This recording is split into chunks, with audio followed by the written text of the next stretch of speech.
Greetings once again. In this video, I'll be going over a dungeon crawl map, an adventure session you can drop into your role-playing game group as a one-shot or as part of an existing campaign. I'll be using the Forbidden Lands rule set and the Forbidden Lands world, as that game has become one of my absolute favorites. So that's what I'll be using here, and you can just tweak it a little bit or change a few things and adapt it to the game that best suits your group easily enough. So let's get into it. I'll provide you some history and some lore and some information as to why the characters are here as we go through these 8 rooms. There's only 8 that the characters will have to encounter. Not too large of a dungeon, so let's see. Let's start with the lore and the history of what's going on in this area. The area is a swamp or a marshland. Maybe it's a flooded river or a lake that has water mixed within shallow places where land creeps through. And this particular dungeon drops down into the ground. There are 3 rooms that can see the sky. These green circles or shapes here are indicating trees, so they grow up through the earth and into the sky. So that allows for light coming into some of these rooms, whether it's at night with the moonlight or during the day, either way. The other rooms, however, are more traditional underground caverns and caves and tunnels that have been dug out by the monsters that live here and call this place home. So the lore and the history behind this location in current day is home to a monstrous race in the Forbidden Lands setting called the Saurians. They are pretty much crocodile people, very primitive in nature and definitely considered aggressive and monstrous. They will attack most characters or most groups on sight. However, they do have to trade with the more advanced races within Forbidden Lands because they're very primitive. They don't have tools and they don't have access to advanced type of technology that fits in this fantasy setting. But most of the time, they're going to be aggressive. They are going to try and to obtain a meal. And the characters are usually the targets of that. So that's who we're dealing with. The Saurians use this place as their home. Now, what they don't know is that this location, hundreds of years ago, there was an awful betrayal, an awful murder and massacre that occurred along the roadside here. And hundreds of years ago, 300, 400 years ago, that occurred on this location. And the betrayal was so great and awful that those that were guilty of this heinous act left the dead here, and they were forgotten. The dead eventually sunk into the ground with the seasons and the years passing by and the nature of the landscape. They sunk into the ground and were forgotten over time, over centuries. And that occurred at this location. So the Saurians, of course, at present day, have no idea. They don't know what in the world. They just thought this is a great place to build a little lair, a hideout, a fort.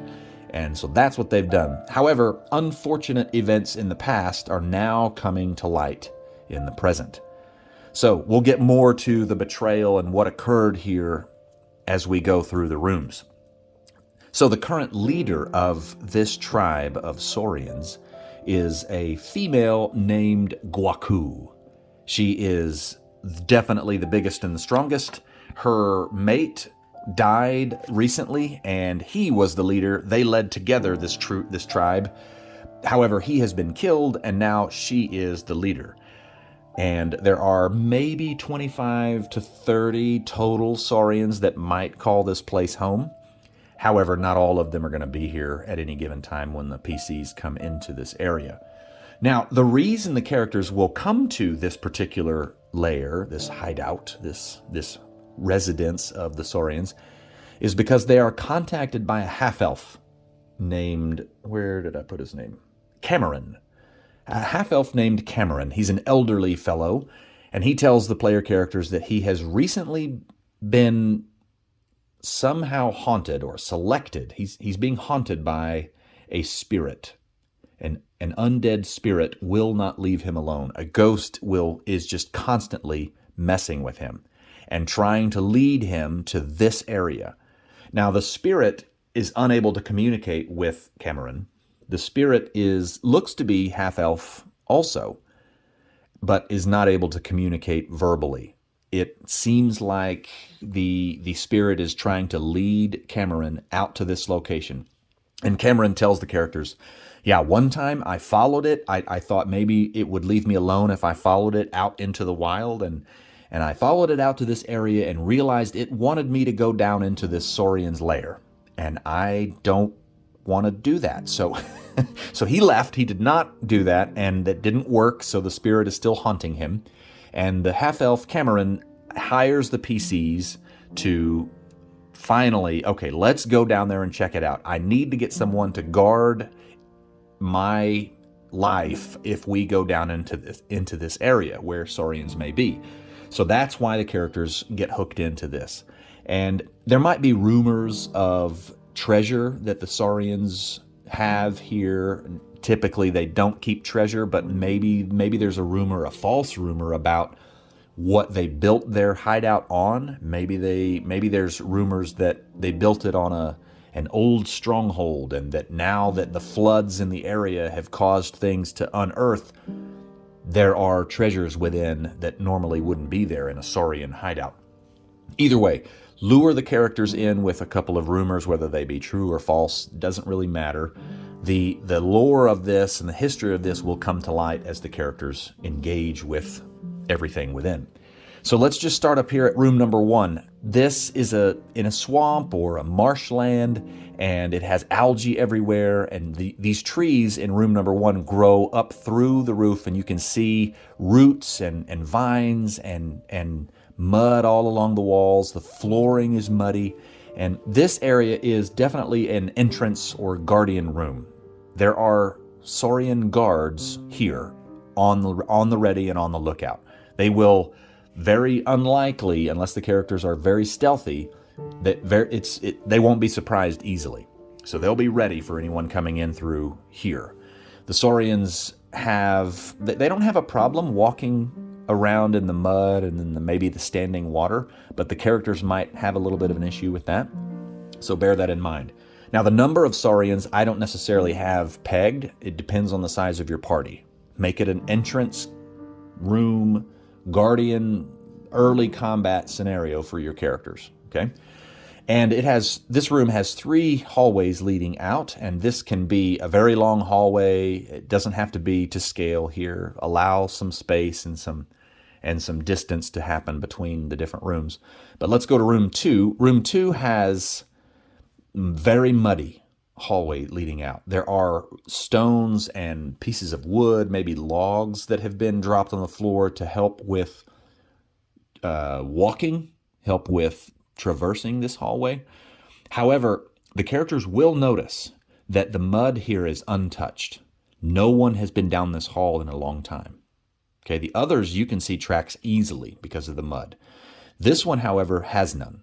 And the reason is room 2, the floor here is a very soft, very, very liquefied mud. And there are skeletons, not undead, not anything that's going to engage the characters, but there are skeletons all throughout the edges and even in the center of room number 2. Okay, and they have started to unearth here, and the Saurians don't know why. This used to be a room where the Saurians some of them might live here. Some of them might have claimed this as their area to sleep or to live, but not anymore. Skeletal remains are everywhere. Maybe 30, maybe 20, somewhere in there. And this is a skill challenge for the characters. If they get greedy, if they say, hey, is there any valuables on any of these skeletons? Absolutely. Make them simple finds, simple carried finds in the Forbidden Lands. There's tables for that. You can set up trinkets or things that might give a clue for the characters as to the timeline that we're talking about here. You know, this was 300, 400 years ago that the betrayal occurred, and these are victims from that betrayal. Okay? So they will, if they get out into the center of this muddy room, make it a skill challenge. They're going to start sinking. They need to succeed in some kind of move roll to get out of there, or be innovative in their retrieval methods. So allow them to risk and allow them to understand that once they start heading towards these skeletal remains to search for loot, they're going to have to deal with the mud that draws them under. So that's room 2. Room 3, as the characters approach here, down this hallway, this long hallway, they will hear combat happening in room 3. And in this room, there are Saurians fighting against undead, skeletons coming from room 6. Okay? The skeletons are not normal skeletons. Add to them a couple of features that fit this setting, okay? I have it set to where these skeletons that are emerging from room 6 and attacking the Saurians here have mud and clay all riddled throughout their bones. They're dripping with mud, and allow that to affect their armor rating, make them more difficult to hit. Also make them have a ranged attack where they fling mud or stones from their arms that are stuck there, because all of these skeletons have been underground, under the earth for centuries. And a lot of what has transpired over the recent months or weeks has caused them to retain some of that mud and clay that they've just been buried in. It's part of them now. So allow that to affect them, and challenge the characters with the different type of skeleton that you're dealing with here. Maybe they have moss on their hands, and it affects them with some kind of disease or poison from the rotten moss. The necrotic energy and the moss combine to add an interesting effect. So the Saurians in room 3 are guarding this area. This is the only way out of room 3 from 6. You have to go through room 3, and they're set here rather efficiently because it seems like skeletons have been coming out here for quite some time. So have bones strewn around the edges of this room where it shows evidence that the Saurians have been defending this area for some time. And you can throw loot or some goods or treasure that the skeletons might have, again, to point to maybe the age of how long they've been here, or maybe who these skeletons once were. There's a family crest on maybe the hilt of a dagger or something like that. It's up to you. We'll get to who these people are shortly, but allow that to be something that the characters could uncover. The Saurians here have their numbers appropriate for whatever your party size is. And of course, if the characters are here, basically you've got 3 different groups of enemies all fighting one another. So that could be fun. So let's go from room 3 to 6. I'll skip these others and stay kind of in order of what makes sense here. Room 6 is an interesting room because the whole floor is covered in a churning, boiling mess of mud. It's swirling in places very slowly, but quick enough that you can definitely see there's a current. And it will draw you under, and it will spit you out. So it's varied in its direction of flow. And this is where many of the skeletons are coming from. Now, these skeletons are different than the ones in 2. Room 2, those are just leftover remains. In room 6, these are undead creatures. Something has caused this room to produce skeletal warrior type creatures that are coming out and attacking and engaging the Saurians. Okay? And the floor here is very soupy and would be filthy to get in. Allow the characters to notice that along the edges you can walk okay because of the harder clay or maybe the stones here. The trees obviously grow up, and this is a room that's open to the sky. And along the vines and coming from the trees is an interesting group of pods or growth. Maybe it's fruit or some kind of produce that is coming here that has come to light. And allow the characters to examine that if they want to. Have them examine it and notice that this is not normal. Something has caused this to grow unnaturally. And you could even have skeletal bones and remains growing up into the vines or into the trees to indicate these have been affected by the necrotic energy in this area. So I had a few interesting things, or at least I thought they were interesting things to add to the effects of some of these. If your characters decide to collect some of this, it might have a poison that you could obtain from it, an antidote, or a magical effect such as when consumed, the characters grow scales on their body for a quarter day and it adds to your armor. So that might link into the nature of the Saurians and have that kind of play together and make sense. Or because of the necrotic nature, you could have it to where the fruit or the pods or the ground result of maybe you ground it into powder, and that would allow you to, if consumed, allow you to use the Speak with Dead spell as the lowest power level setting for a certain amount of time. Or you could have it with a negative effect. Maybe it causes an undead spirit to attempt to possess a character for a time. And wouldn't that be a problem to deal with in the middle of all this? So throw that in and add the stuff that you want that would seem fun for you. So let's go back up here to room 4. That's where we are here. This is a room that's completely covered by water. The entire floor is covered in water, and it varies in depth from 1 foot along the edges to about 8 to 10 feet at its deepest in the center.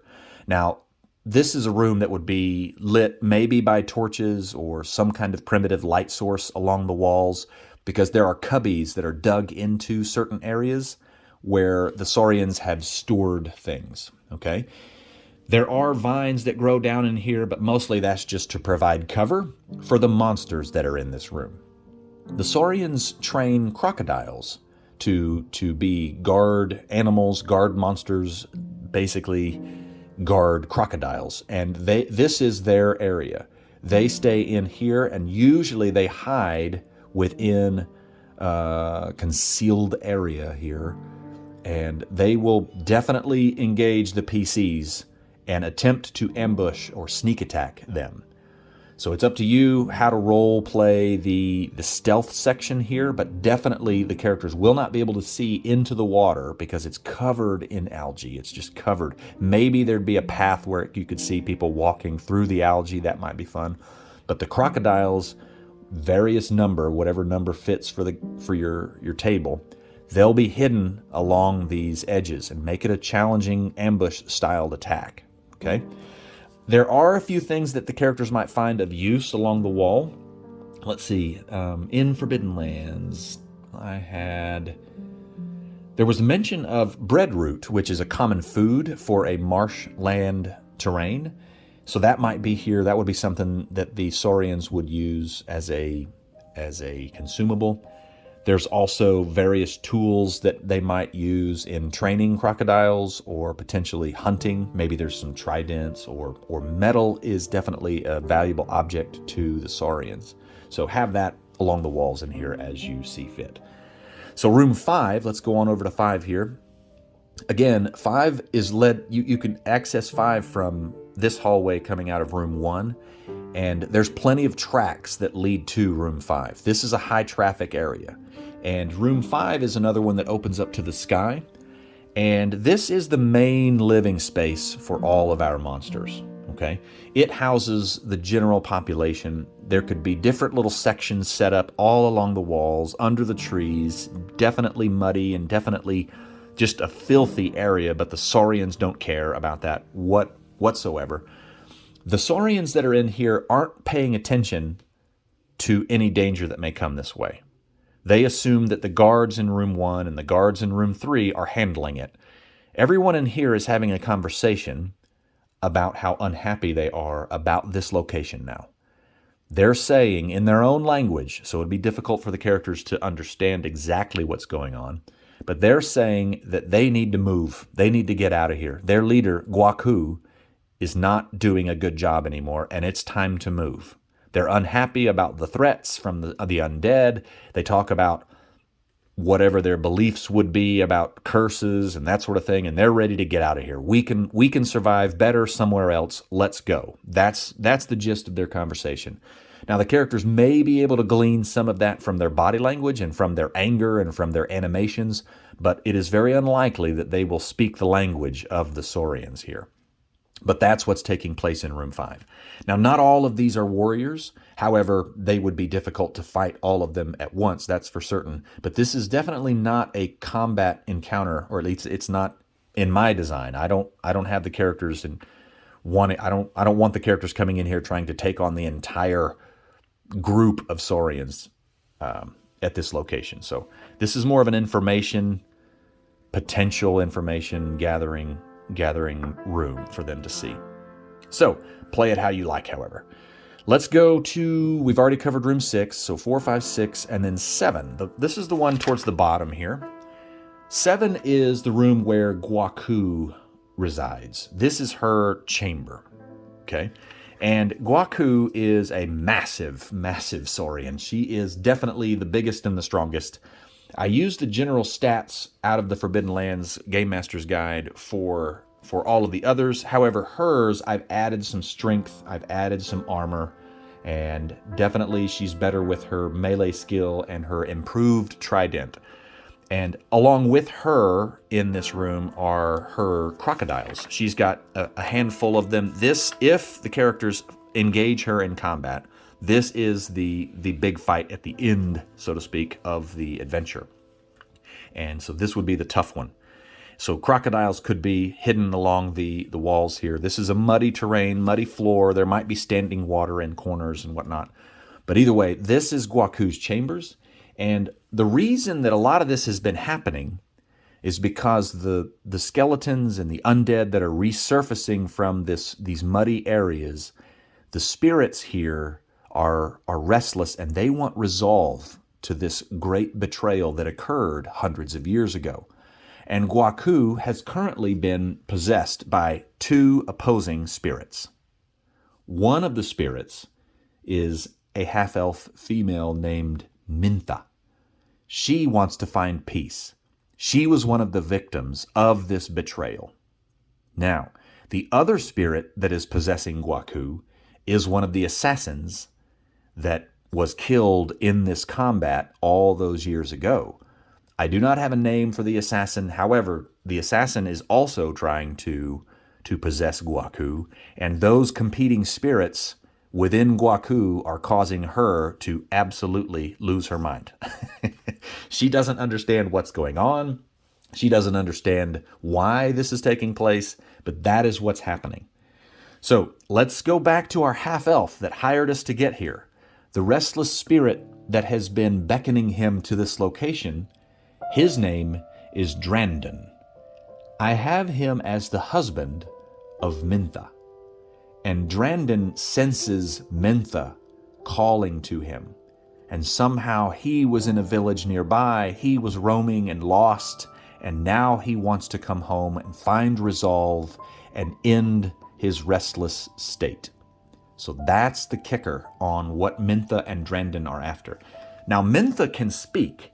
So how does that look when a restless dead, a spirit that possesses you, can speak your basic common language through a monster, Guaku, the Saurian, that speaks very rough common language? Play that how you want. Maybe the spirit speaks kind of in a disembodied voice. Maybe the spirit speaks directly through Guaku and it's a very guttural, crocodile-sounding language and it's difficult to understand. But either way, Guaku carries a medallion that Mintha and this assassin are bound to. And that medallion is around Guaku's neck. Usually Saurians don't care about jewelry. They don't care about shiny baubles all that often. This group certainly does not. However, this medallion is the family crest of these half-elves that were betrayed and killed all those years ago. And these 2 spirits are bound to it and now to her because of it. More than likely, Guaku will attack the characters, mostly prompted by the assassin spirit that realizes if that medallion is given to Drandon, the spirit hovering very near the old half-elf, then he's done. That assassin will die. or the restless spirit will end, and it will no longer be able to cause havoc or somehow be a part of this world. And the assassin doesn't want that. However, Mintha does. So Guaku will be wrestling with herself as she attacks the characters. Maybe during combat, Mintha is speaking and telling the characters what is needed here. And Drandon, the restless spirit attached to the old half-elf, maybe he jumps in and tries to assist, and maybe there's a spirit battle taking place between the assassin, Mintha, and Drandon, and then the physical battle between the crocodiles in here and Guaku and the characters. Play that how you want, but in the end, combat here could be potentially avoided if the characters can speak through and get to Guaku's sense of resolve, or her sense of closure for, why am I going crazy? Why I want this to be done. I just want to go do what I do. I don't need this mess. And maybe if the characters can break through that and speak to her, and speak maybe to where she chooses to follow Mintha's advice rather than the aggressive assassin's advice, which is more natural for her, maybe the characters could persuade her to give the medallion to the half-elf, which allows Drandon and Mintha to find peace. And as a result, would terminate the spirit of the assassin. So that's the ultimate goal. The half-elf realizes, oh, wait a minute, this is part of my history. This is who I am. And you could have him searching for who his identity is. Maybe he's the son or the grandson of these two spirits, Drandon and Mintha. That's up to you. It seems kind of fun to throw him in there as an unknown relative of the history that occurred here in that betrayal. So you can add the details to that as you like. That sounds kind of fun to me. It makes the combat interesting. However wild and crazy that may be, it may be just straightforward and simple. The characters kill Guaku, they take the medallion off her chest, and the spirits say, this medallion needs to go to the half-elf so we can find peace. Maybe that's how it ends. But you can throw some curveballs at them there and let them kind of wrestle with, well, Guaku, yeah, she's a monster, but really she's not necessarily, she's just kind of stuck in this. Let your characters deal with that issue if it is an issue for your characters. If not, have her just be a big bad monster that the characters need to kill. However your table likes to find fun and enjoyment in these kind of encounters. Okay, let's go over the last room here, which is pretty much kind of a nothing room. It might set some ambience if the characters make it in there. Now you remember, room 8 is connected to room 4, and this is where the crocodiles sit. Now this is where a lot of mess is. This is mostly just kind of a storage or unoccupied, maybe even trash. Rotting fish, rotting corpses, food leftovers, horrible conditions. Have the characters realize that if they stay in here and search for a long period of time, they could lose some empathy. They start losing health, so to speak. Empathy, they're throwing up maybe all over the place, or this is disgusting. But if the characters insist on fighting through that, it's your choice. Do you want to make that awful, disgusting, dirty business of finding loot worth it? You can. Same up here in room 2. Treasure hunting is a dirty business, and sometimes the dirty business is just simply getting really nasty. Lots of mud all over everything, digging through corpses of leftover food scraps from crocodiles. So that's all I had for room 8. Random encounters might be something you could throw if it starts to get slow or your characters really, really, really enjoy combat. Have these hallways really long, and maybe the characters come across a roaming Saurian guard, or maybe the characters cross a Saurian and group of crocodiles, or potentially down in this area, some skeletons that have gotten loose or maybe made it past some of the Saurians. That's up to you. Add it to the game as you see fit. And definitely, I think this is a fun one. And the conclusion would be the half-elf, the old half-elf, gives his reward to the characters in payment. And the characters can keep whatever loot they find. The family medallion goes to the half-elf so that Mintha and Drandon can find peace. And the assassin can be finished. And that's kind of the conclusion of this particular adventure. So yeah, I hope you enjoyed this, and definitely thanks for watching.